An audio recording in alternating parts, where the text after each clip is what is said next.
Hello friends, जय श्री कृष्णा। कैसे हैं आप सब? मैं भी ठीक हूँ। अभी सर्जरी हुई है तो थोड़ा रेस्ट पे हूँ अभी। अभी डॉक्टर ने मेरे को थोड़ा टाइम रेस्ट करने के लिए बोला है। वैसे तो फ्रेंड्स मैं रेस्ट पे ही रहती हूँ, लेकिन फिर भी थोड़ा बहुत कोशिश करती हूँ घरेलू काम करने की। फ्रेंड्स, मैं आज आपके सामने एक वीडियो लेकर आई हूँ, जिससे रिलेटेड मैंने एक छोटा सा शॉर्ट्स भी डाला था। उस शॉर्ट में मैंने बताया था कि हम लेडीज़ अपना ध्यान नहीं रखती हैं। हम अपने काम में ही लगे रहते हैं। अपनी जो लेडीज़ जॉब करती हैं या जो लेडीज़ हाउसवाइफ हैं, घर गृहस्थी के काम में और अपने जॉब के काम में हम लगे रहते हैं। हम अपने ऊपर ध्यान नहीं देते। फ्रेंड्स, ऐसा नहीं है कि अगर हम अपना ध्यान नहीं देंगे तो आगे जाके बहुत ज़्यादा प्रॉब्लम फेस करनी पड़ती है। जैसे कि मैंने बताया भी था कि हर 6 महीने में, साल में अपना टेस्ट करा लेना चाहिए। क्योंकि फ्रेंड्स, जब मेरे को ये डिसीज़ डायग्नोज़ हुई थी कि मुझे कैंसर है, तब मुझे भी नहीं पता था कि मतलब मैंने 1 या 2, 4 मतलब ऐसे मैंने ज़्यादा केसेज़ कैंसर के नहीं सुने थे। लेकिन मैं फ्रेंड्स आपको बताऊँ, जब से मुझे कैंसर हुआ है, या तो पता नहीं कह लो कि ऐसा दिमाग ही बन गया है या कैसे, लेकिन उसमें क्या हुआ कि मैंने जैसे हर बार मैं हॉस्पिटल में जाती हूँ तो मुझे नए केसेस दिखते हैं। और ऐसा नहीं है कि ये केसेस हमारी जो 40 या 50 की एज के लोगों को ही है। कुछ बच्चे भी देखे हैं मैंने ऐसे छोटे-छोटे वहाँ पर, जिनको ये डायग्नोज़ हुआ है। और पर मैंने लेडीज़ को ज़्यादा देखा है। लेडीज़ को ब्रेस्ट कैंसर वाले जो केसेस हैं बहुत ज़्यादा मैंने इस अपनी कीमोस के टाइम पर देखे हैं। क्योंकि जो लेडीज़ होती हैं, अपने ऊपर ध्यान नहीं देती हैं, अपना बहुत ज़्यादा बिज़ी रहती हैं, नहीं ध्यान देती, लेकिन हमें ध्यान देना चाहिए। क्योंकि फ्रेंड्स, मेरे को भी ना कमर में दर्द रहता था बहुत ज़्यादा। और आपको भी पता है कमर में दर्द तो जब बच्चे हो जाते हैं लेडीज़ के, तो उसके बाद बैक पेन रहता ही है। मोस्टली लेडीज़ को बैक पेन रहता है।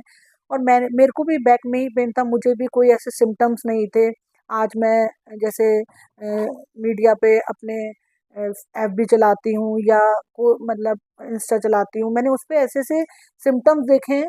फ्रेंड्स, मुझे ऐसा कोई भी सिम्पटम्स नहीं था, मुझे सिर्फ़ कमर में दर्द था। और कमर में दर्द तो लेडीज़ को एक कॉमन प्रॉब्लम रहती है। लेकिन इस कॉमन प्रॉब्लम को बिल्कुल भी लाइटली ना लें। अगर आपको कंटिन्यूअसली कहीं पे पेन हो रहा है, हालाँकि विदिन 15 डेज़ में मेरा इलाज शुरू हो गया था, मुझे डायग्नोज़ हो गया था कि मुझे कैंसर है। लेकिन फिर भी जैसे मैंने भी पहले यही सोचा कि जैसे लेडीज़ को प्रॉब्लम होती है, कमर में दर्द होता है, इस चीज़ का थोड़ा ध्यान रखना चाहिए। अगर लगातार दर्द बन रहा है, तो ज़रूर अपना टेस्ट करा लेना चाहिए। और एक हमारी जो मेन प्रॉब्लम होती है, लेडीज़ प्रॉब्लम जो होती है सबको, उसको भी अगर आपको किसी उसमें भी किसी तरह की कोई प्रॉब्लम हो, तो वो भी हमें चेक करा लेनी चाहिए। क्योंकि उससे भी काफ़ी सारे, जैसे कि मैं अब डॉक्टर्स में रहती हूँ, अब तो मेरे को 1 एंड अ हाफ ईयर हो गया है, 1.5 साल मुझे कंप्लीट हो गया है इस बीमारी से। मैं आए दिन डॉक्टर के पास आना-जाना, मैं वहाँ पे और भी केसेज़ देखती हूँ, ऐसे-ऐसे भी केसेज़ वहाँ पे आते हैं कि जैसे लेडीज़ को जो पर्सनल ये प्रॉब्लम होती है लेडीज़ वाली, उसमें भी कई लोगों के कैंसर डायग्नोज़ हुआ है। तो उसको भी लाइटली ना लें। डॉक्टर से ज़रूर कॉन्टैक्ट करें अगर आपको इस तरीके की कोई भी प्रॉब्लम होती है। और फ्रेंड्स, बताऊँ, अब तो मैं आधे से ज़्यादा अपनी जो भी मेरे को प्रॉब्लम होती है जैसे, तो मुझे मतलब पहले से ही वो एक आगाज़ आने लगता है कि मुझे ऐसा कुछ प्रॉब्लम लग रही है। और डेली-डेली डॉक्टर्स के पास जाके अभी मैं, और फ्रेंड्स, मैं 50% दवाइयों की जानकारी मुझे हो गई है, बहुत सारी चीज़ों की, क्योंकि इतने टाइम हो गया मेरे को हॉस्पिटल में आते-जाते, डॉक्टर के संपर्क में रहते हुए, तो बहुत सारी चीज़ें मुझे पता चल गई हैं। मैं बस आप लोगों से हर चीज़, अपनी फीलिंग्स और जो भी मेरे दुःख-दर्द होते हैं, मैं आप लोगों से शेयर करती हूँ। क्योंकि अब ना आप लोग भी मेरी एक फैमिली की तरह हो गए हो। जैसे मैं अपनी फैमिली से, पूरे अपने हस्बैंड से, बेटी से और घर में सबसे हर तरीके की प्रॉब्लम शेयर करती हूँ, तो मैं आप लोगों को भी बताती हूँ। क्योंकि जो मैंने फेस किया है, जिस चीज़ का मुझे इस बीमारी में एक्सपीरियंस हुआ है, जो मैंने फ़ील किया है, मैं वो सब चीज़ आप लोगों से भी शेयर करती हूँ। क्योंकि मुझे पता है कि मोस्टली लेडीज़, मोस्टली क्या, 99.9% ही बोलूँगी मैं तो, लेडीज़ अपने ऊपर ध्यान नहीं देती हैं, अपने घर गृहस्थी में अपने जॉब को इतना प्रेफ़रेंस देती हैं कि अपनी हेल्थ को नहीं ध्यान करती हैं। उनमें से मैं भी एक थी, मुझे भी रहता था कि नहीं, मुझे सुबह स्कूल जाना है, शाम को मुझे कोचिंग करनी है। मैंने भी अपने ऊपर ध्यान नहीं दिया फ्रेंड्स।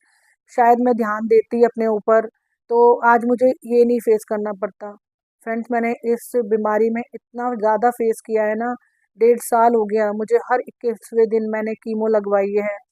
उस कीमो का दर्द मुझे फेस करना पड़ा, क्योंकि हर बार कैनुला लगना, हर बार कोई ना कोई, और कहते हैं ना कि हर बार एक नया दर्द मैंने फेस किया है। उसके बाद डॉक्टर ने जब मुझे अभी सर्जरी बता दी, सर्जरी का भी अलग पेन था। फिर मैं साइड बाय साइड यही सोचती रही कि शायद अब ठीक हो जाएगा, अब ठीक होगा, चलो ये चीज़ कर लेते हैं, ये ठीक हो जाएगा। लेकिन मैं कोशिश भी पूरी कर रही हूँ और मैं पूरी हिम्मत दिखाती हूँ और हिम्मत करती हूँ कि मुझे ठीक होना है, क्योंकि जो भी डॉक्टर मुझे प्रोटोकॉल बताती है कि अब आपको ये करना है, अब आपको ये टेस्ट कराना है, फ्रेंड्स मैं सब कुछ कराते चल रही हूँ और अपने आप में एक हिम्मत दिखाती चल रही हूँ कि मुझे ठीक होना है। क्योंकि अब इतना फेस हो करने के बाद भी अगर ठीक ना हूँ तो फिर तो क्या ही होना। मैं ठीक होने को भी नहीं कहती फ्रेंड्स, मैं बस ये चाहती हूँ कि मैं जैसी हूँ एज इट इज़ बस ऐसे तो बनी रहूँ, ऐसे भी काम चलता रहा तो मेरी ज़िंदगी आगे की चलती रहेगी। धीरे धीरे कोशिश कर रही हूँ, सोच रही हूँ अपना अपनी जो मेरा डेली रूटीन है मैं उसको उसमें भी कुछ चेंजेस करूँ। लेकिन अभी मुझे सर्जरी हुई है तो थोड़ा रेस्ट बताया है। आगे जैसा जैसा होगा मैं आप लोगों से अपनी फीलिंग्स, अपनी बातें शेयर करती रहूँगी। बस आप अपना प्यार और आशीर्वाद हमेशा ऐसे ही बना के रखिए और मेरे चैनल को ज़्यादा से ज़्यादा लोग लाइक, शेयर और सब्सक्राइब कर दिया करिए। Thank you.